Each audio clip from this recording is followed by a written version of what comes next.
For the next couple of weeks, home for our narrowboat is Lower Heyford, tantalisingly close to Oxford. We're less than 15 miles away by boat, but because of winter repair works and flooding, we can't travel any further south. So we're doing the next best thing. We're taking the train. By boat, this journey would take us about 9 hours. Hilariously, the train does it in 15 minutes. They don't call it a slower pace of life for nothing.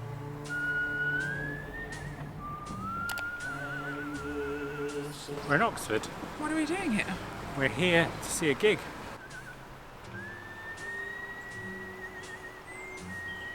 We haven't been amongst people for a while. It's actually quite weird. So we walked out in the train station and suddenly there was like a huge amount of people. Last week or so we've seen about 3 or 4 boaters and that's been about it. And they're all really young. Yeah, everyone here's young. It's very weird, different demographic.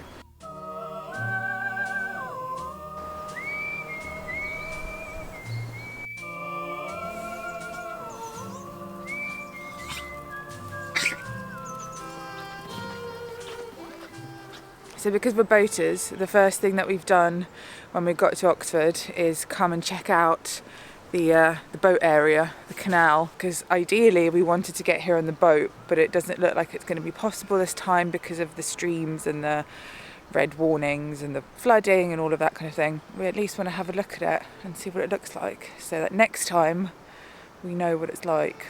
It seems really nice here. This is the final stretch of the canal. It literally just ends up here with nothing. It just stops.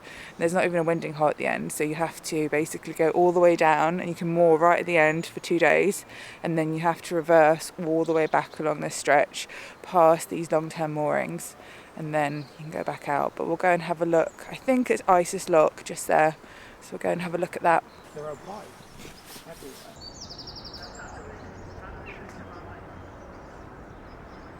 We're just walking along, just in this last bit of the Oxford, and we found our doppelgänger. It's another boat called Land's End. It's another Land's End. What does this mean? What does it mean? This was our first time ever seeing another Land's End, which is why we're so amazed.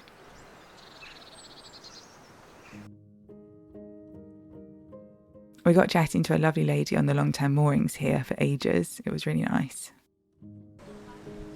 As Andrew said, on this first day, we were mostly here to see a gig later in the evening, so we didn't have any particular plans for sightseeing. We had a few hours to spare for a wander, so we decided to walk along the canal and check out the vibes.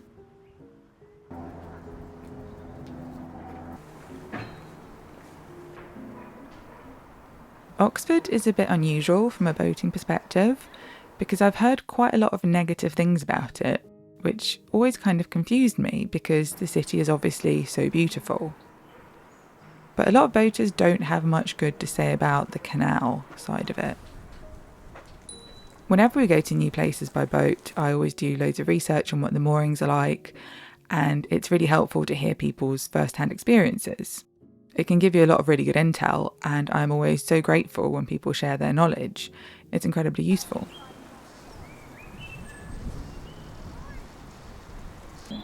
Can't stop filming your dogs, they're so cute. They're very photogenic. But on the other hand, you don't want to be put off from going to visit cool places because of other people's opinions, necessarily. Quite a lot of boaters don't enjoy mooring in cities, for a start, so you can be coming at things from quite different perspectives. So as with anything else really, all you can do is gather the evidence and then follow your intuition. I've definitely heard people describe the canal here as sketchy, but we were walking alongside 2 children canoeing, and there were loads of people jogging, and the vibe just did not feel sketchy whatsoever. Anytime that you visit a new place, you only ever get a snapshot of it at the time that you visit. But I personally would moor here 100%. We're walking away from the city centre here, so we decided not to stray too far, so we left the canal and we walked towards Jericho in search of a coffee. Jericho is a suburb north of the city centre, and I think it's supposed to be quite a cool area. And it was really cute here. There's lots of small independent shops and restaurants, and it's kind of surrounded by residential areas with very lovely houses, and it was perfect for a coffee break.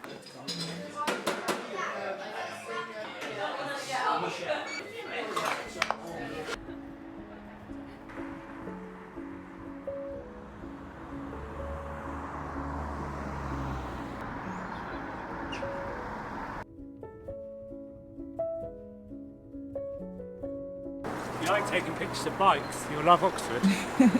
Probably if you like cycling too, if you like doing things on bikes, you'll love Oxford.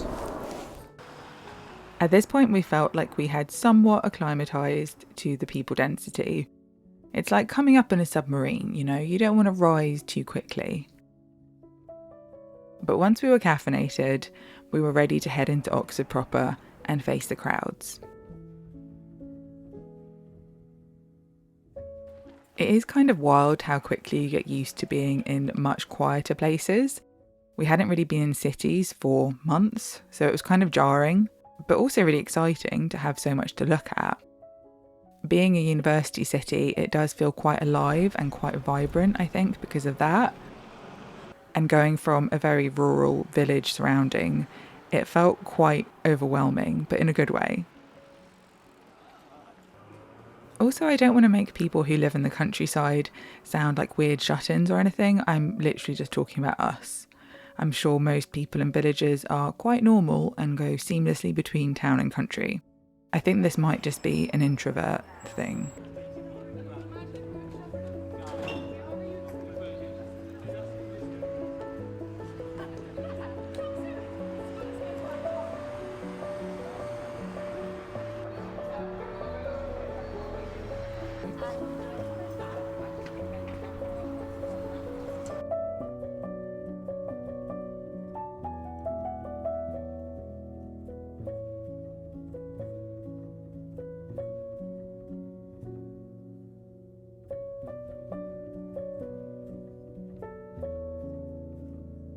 We stopped for a drink at this wine bar called Wilding, which has unfortunately since closed, which is really sad because it was very nice.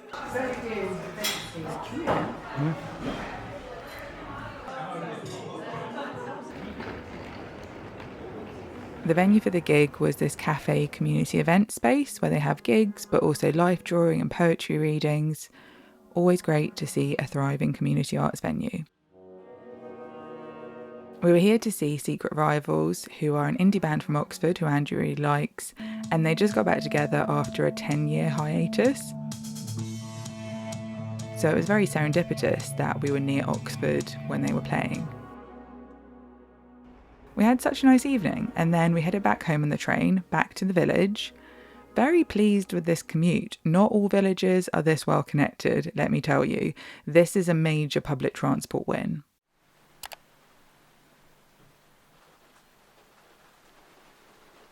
Despite the rain, a few days later we headed back into Oxford again for a proper look around. A mooch, if you will.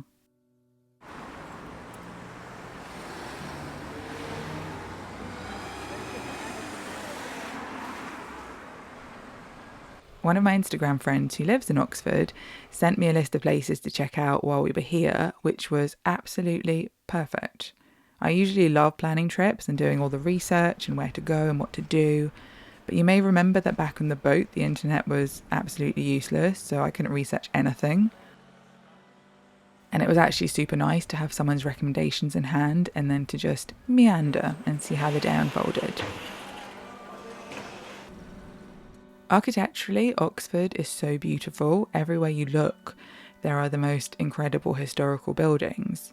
So just walking around was a pleasure in itself. We didn't need that much entertainment.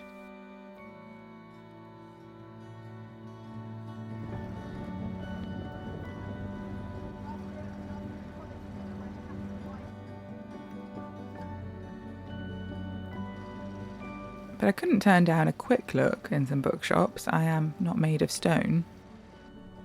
And as you can imagine, there are a lot of bookshops in Oxford.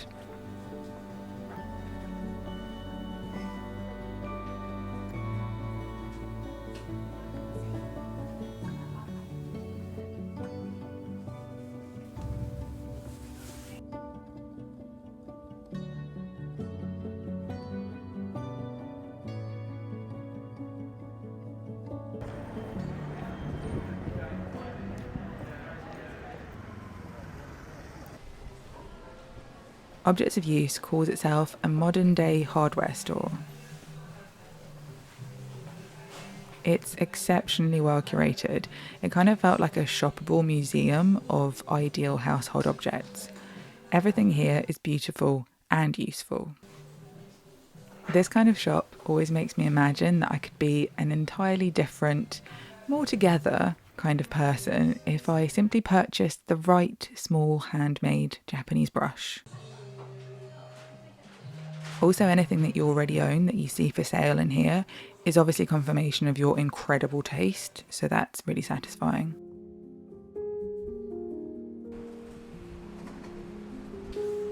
Our next stop was the Covered Market, which had just celebrated its 250th birthday. It first opened in 1774 with 20 butcher shops, an enormous number of butcher shops, a whole butcher shop destination. It's now home to loads of independent shops and small businesses, and they sell everything from clothes to books and gifts. There are tons of places to eat. There's a cheese shop, there's a yarn shop. All of life's essentials are basically covered. Like the one with the little camera's us. This guy. And of course, it's perfect for when it's raining, which is always.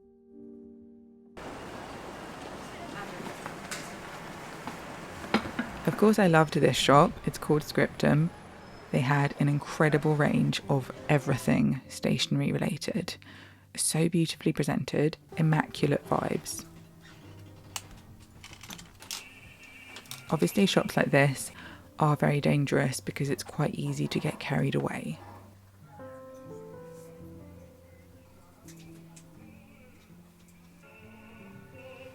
Also, it had the most squeaky floors, so it felt like you had to make every single movement count. Otherwise, it was really awkward because you were like squeaking back and forth between different shelves. It was really funny. But the atmosphere was perfection. No notes. The squeaky floor was actually essential to it.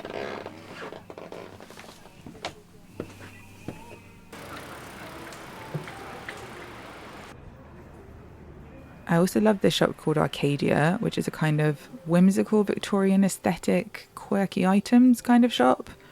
But they also stocked a selection of secondhand books. Very thoughtfully curated, I thought, and at very reasonable prices. And when I bought a book, they said to pick out a free vintage postcard to go with it, which was a really cute souvenir of our day.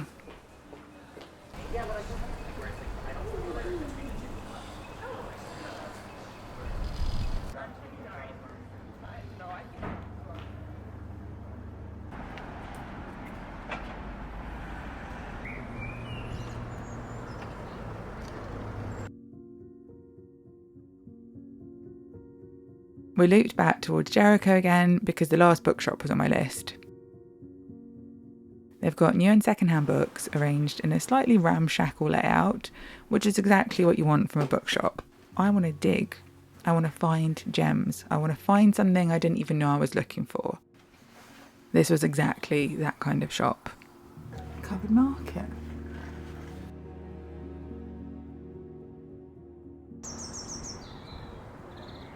Then we stumbled on this cemetery. I swear I'm not trying to be quirky. We got lured in off the street by the elf and fairy doors just outside, and then it was so atmospheric. Who doesn't enjoy a walk around a historic cemetery in the drizzle?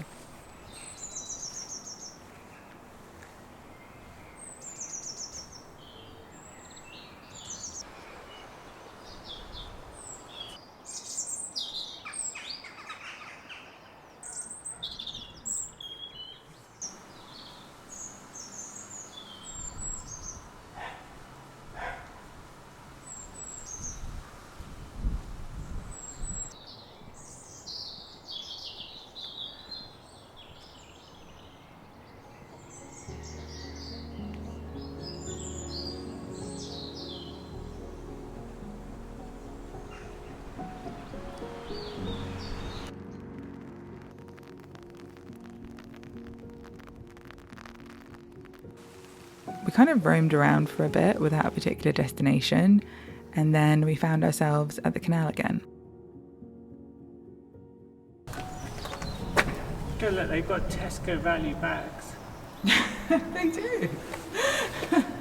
It's an old Tesco baggie. God, it's like a cave painting, isn't What it? year is this supposed to be? Isn't it supposed to be like the 60s? So it's got the boat people. It's got a dinosaur. What's It's got a happening? Shire horse. It's got World War II planes. And then a dinosaur. Wow. I'm a bit confused. I have several questions.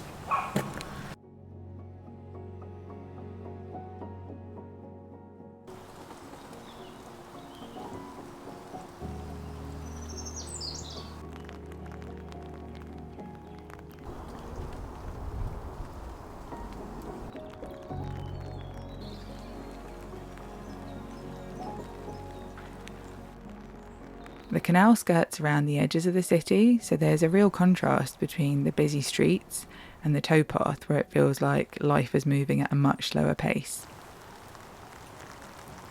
Because it was a rainy day, it was probably particularly deserted.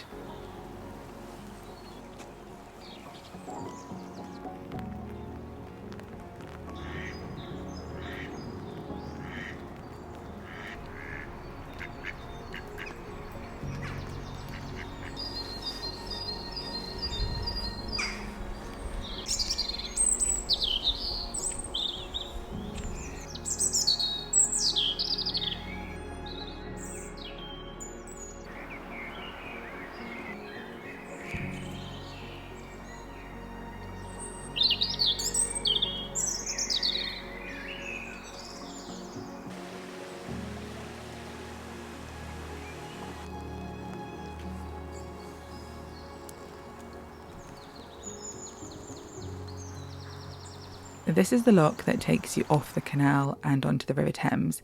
We definitely want to do this at some point in the future. We'll probably pick a more sensible time of year. Early spring was clearly not it from a flooding perspective. But I really enjoyed our couple of days visiting on foot, and I think a bit of rain really suited Oxford. It felt right. It was just starting to get dark and all the lights were coming on and everything was glistening in the rain, and it was time for us to go home.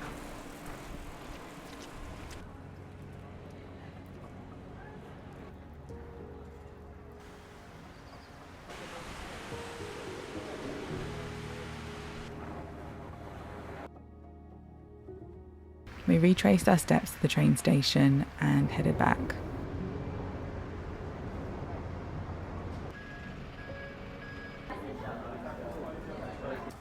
And here's my souvenir book from Arcadia and saucy Marilyn postcard. It's The Cormorant by Stephen Gregory, which is a dark and eerie horror novel. Incredible cover, 1986 edition, which is the year I was born, and in perfect condition.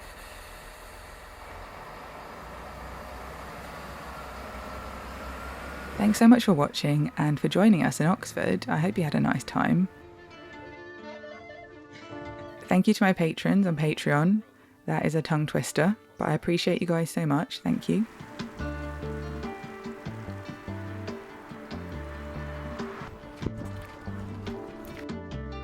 Next time, we're back on the move and cruising again. I'll see you then.